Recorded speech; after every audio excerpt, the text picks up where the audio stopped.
Hello दोस्तों, video में हम बात करने वाले हैं टाटा मोटर पैसेंजर व्हीकल के बारे में। देखिए, अभी तक रिजल्ट हमें एक ही साथ देखने को मिल रहे थे, सीवी बिजनेस के साथ ही साथ पीवी बिजनेस के। लेकिन अगर अभी आप देखेंगे तो दोनों ही कंपनियां आपको अलग अलग देखने को मिलेंगी, कॉमर्शियल व्हीकल और पैसेंजर व्हीकल।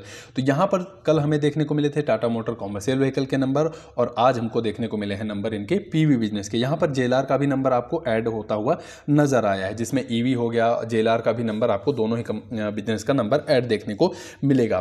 कोई भी बाई सेल का रिकमेंडेशन नहीं होगा, पूरे Q2 रिजल्ट का एनालिसिस करेंगे। साथ ही साथ क्या दिक्कतें आई हैं बिजनेस में वो भी हम बात करेंगे, क्योंकि कंपनी का लॉस हमें देखने को मिला है, एक साइबर अटैक जो हुआ था उसके बारे में भी वीडियो में हम बात करेंगे। तो कोई भी बाई सेल का रिकमेंडेशन नहीं है, सिर्फ और सिर्फ आपकी जानकारी के लिए वीडियो जो है वो तैयार किया जा रहा है। बाकी वीडियो आप पूरा देखिएगा। अगर वीडियो आपको पसंद आए तो वीडियो को लाइक करिएगा और चैनल को आप जरूर सब्सक्राइब करके रखिएगा।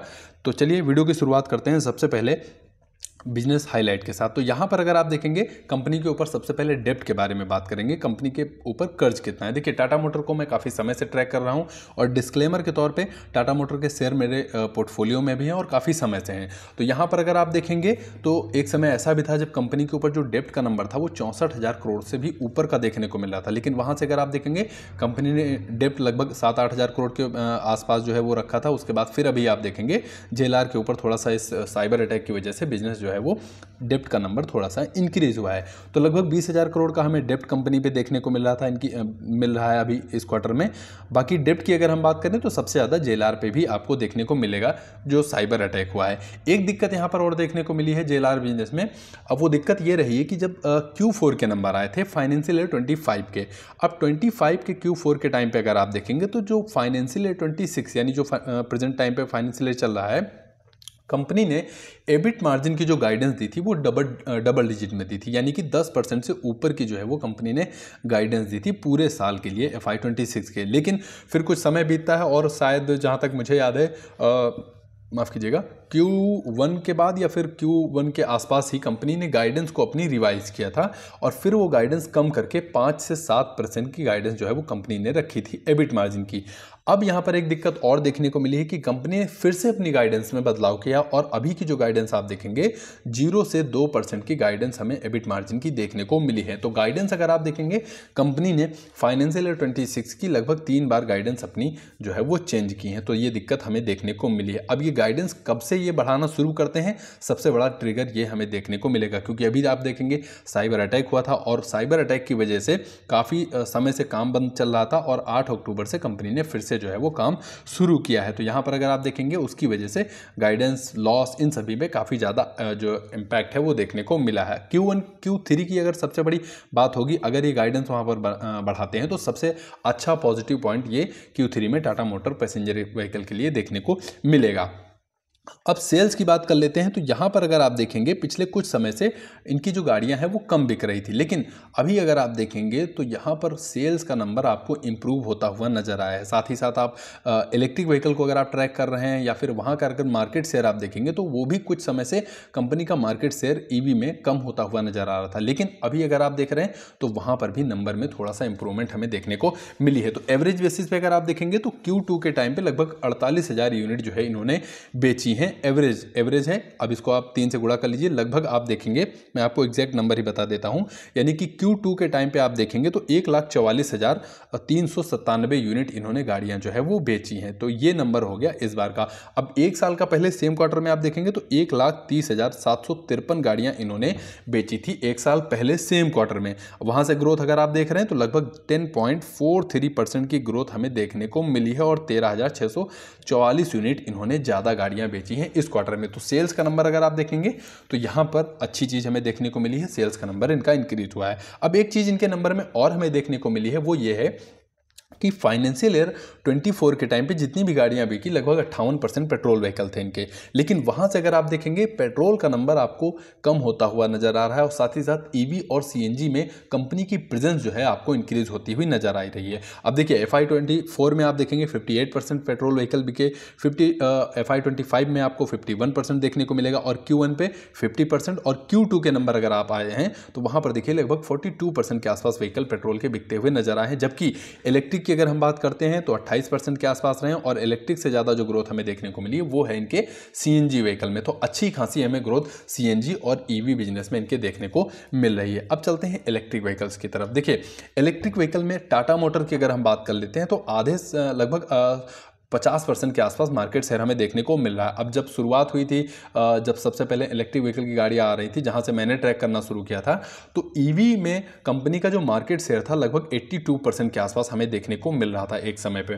फिर वहाँ से आप देखेंगे जो अदर कंपनियाँ हैं, महिंद्रा एंड महिंद्रा हो गई, जैसे एग्जाम्पल के तौर पर ह्युंडई मोटर हो गई, मारुति सुजुकी हो गई, तो इन कंपनियों ने भी अपने इलेक्ट्रिक प्रोडक्ट जो है मार्केट में लॉन्च किए, और इनकी वजह से अगर आप देखेंगे तो टाटा मोटर का जो EV बिजनेस था वहां पे सेल्स थोड़ा सा कम होती हुई चली आई, और मार्केट शेयर पिछले कुछ क्वार्टर से लगातार हमें गिरता हुआ नजर आ रहा था। लेकिन Q2 के जो रिजल्ट आए हैं तो यहाँ पर मार्केट शेयर में फिर से इंप्रूवमेंट हमें देखने को मिली है, और जो कि पिछली तिमाही में आपको मार्केट शेयर 36.7% का देखने को मिल रहा था, इस बार आपको 41.4% का देखने को मिल रहा है। तो सबसे अच्छी और पॉजिटिव बात यह है टाटा मोटर के लिए कि इनकी EV सेल्स का नंबर आपको इंप्रूव होता हुआ नजर आ रहा है। अब एग्जाम्पल के तौर पर आप नीचे दे भी सकते हैं कि यहाँ पर कंपनी ने मेंशन भी किया है, आप देखेंगे कि जो सेल्स का नंबर था 5200, 5300, 5400, 5300, 5700, 5200, तो ऐसे ही इनका जो नंबर था वो हमें बिकता हुआ गाड़ियों का दिख रहा था। लेकिन जुलाई की अगर हम बात करते हैं तो 7,100 अगर आप देखेंगे,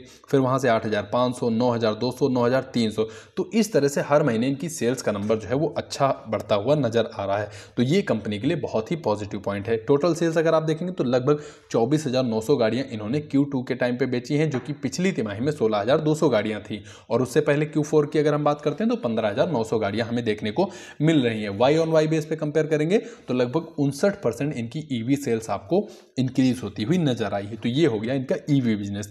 पब्लिक चार्जिंग की बात कर लेते हैं तो लगभग अगर आप देखेंगे फर्स्ट हाफ में 26,310 जो है वो इनके पब्लिक चार्जिंग पॉइंट हमें देखने को मिल रहे हैं, तो ठीक ठाक नंबर हमें EV का देखने को मिला है। अब EV के बाद चलते हैं JLR बिजनेस की तरफ। अगर हम JLR की बात कर लेते हैं तो साइबर अटैक की वजह से सबसे ज़्यादा जो दिक्कत हुई है वो JLR में हुई। क्यों? क्योंकि यहाँ पर सेल्स का नंबर भी गिरा है, और सेल्स के साथ साथ इनका जो कंपनी का लॉस है वो भी आपको देखने को मिलेगा। अब ये रिटेल बेस पे सेल्स का नंबर है, तो यहाँ पर हम बात करेंगे रिटेल और होलसेल में थोड़ा सा डिफरेंस आपको देखने को मिलेगा, तो ये रिटेल बेस पे है। अब देखिए, रिटेल की अगर हम बात कर लेते हैं तो रेंज रोवर की जो इनकी गाड़ियाँ थी वो Q1 के टाइम पे आपको 53,400 यूनिट बिकती हुई नजर आई थी, जो कि इस बार अगर आप देखेंगे तो लगभग 47,300 गाड़ियां बिकी हैं।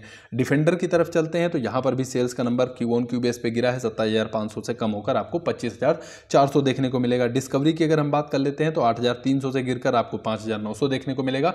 जगुआर की अगर हम बात कर लेते हैं तो थोड़ा सा यहाँ पर इंप्रूवमेंट हमें देखने को मिला है, क्योंकि इन्होंने जगुआर को रीमोडिफाई करके जो है वो लॉन्च किया है। बाकी अगर आप देखेंगे टोटल सेल्स का नंबर आपको 94,400 यूनिट से गिरकर आपको 85,500 यूनिट देखने को मिल जाएगा। तो सेल्स का नंबर अच्छा खासा गिरा है Q1 बेस पे। एक साल से भी अगर आप पहले देखेंगे तो लगभग 18,000 के आसपास सेल्स इनकी जो है वो डाउन होती हुई नजर आई। यही हाल आपको फाइनेंशियल ईयर के भी फर्स्ट हाफ में देखने को मिला, फाइनेंशियल ईयर 26 के फर्स्ट हाफ में भी देखने को मिला है। अगर FY 25 के फर्स्ट हाफ में जाएंगे तो 2,14,300 यूनिट इन्होंने बेची थी लगभग, और इस बार अगर आप देखेंगे 1,80,000 यूनिट के आसपास ही इनकी जो JLR ब्रांड है उसकी गाड़ियां बिकती हुई नजर आई हैं।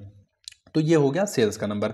अब हम नंबर की तरफ चलते हैं तो रेवेन्यू की अगर हम बात कर लेते हैं तो यहाँ पर रेवेन्यू का नंबर देखेंगे, टोटल रेवेन्यू 72,349 करोड़ का हमें देखने को मिला है इनका जो PV बिजनेस है। और इसमें से एक स्लाइड शायद मिस हो गई है, प्रयास करूँगा आगे मैं किसी दिन बता दूँ। सबसे ज़्यादा उसमें नंबर जो है वो JLR मतलब सेगमेंट वाइज था, कहाँ से कितना ये रेवेन्यू कर रहे हैं। तो यहाँ पर टोटल रेवेन्यू अगर आप देखेंगे तो 72,349 करोड़ का देखने को मिला है, जो कि पिछली बार अगर आप देखेंगे तो लगभग 87,677 करोड़ का था। और same quarter last financial year के टाइम पे आप जाएंगे तो लगभग 83,656 करोड़ का इनका जो है वो रेवेन्यू हमें देखने को मिल रहा था। बाकी लॉस की क्या स्थिति है, तो लॉस के बारे में अगर हम बात करें तो कंपनी का जो लॉस इस बार का हमें देखने को मिला है वो 6,368 करोड़ का लॉस हमें देखने को मिला है, जो कि पिछली तिमाही में आपको लगभग 2,600 करोड़ का प्रॉफिट था। और same quarter last financial year के टाइम पे आप जाएंगे तो लगभग 3,000 करोड़ से ऊपर का प्रॉफिट हमें देखने को मिल रहा है। तो साइबर अटैक की वजह से आप देख रहे हैं कंपनी का अच्छा खासा लॉस भी हमें देखने को मिल रहा है।